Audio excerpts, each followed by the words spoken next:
Зоран Заев и Нина Ангеловска вчера наместо првичните планираните 9,2 милиони евра ја задолжија државата за 24 милиони евра.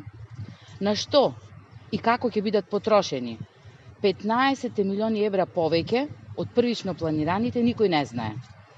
Како што не знае ни каде се потрошени над половина милиарди евра, пари за кои е зголемен јавниот долг откако Зоран Заев е на власт.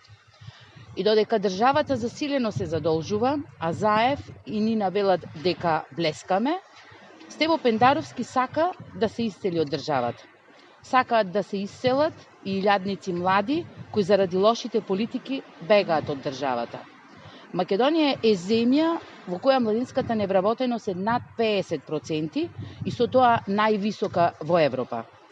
Власта да ги насочеше барем половина од парите за која задолжи државата во изминативе години за младите, сликата за Македонија ќе беше поинаква.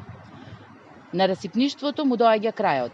На 12 април граѓаните ќе им кажат не на погрешните и недомакински политики кои ги избркаа нашите деца од родните огништа. По 12 април почнува обновата на Македонија. Благодарам.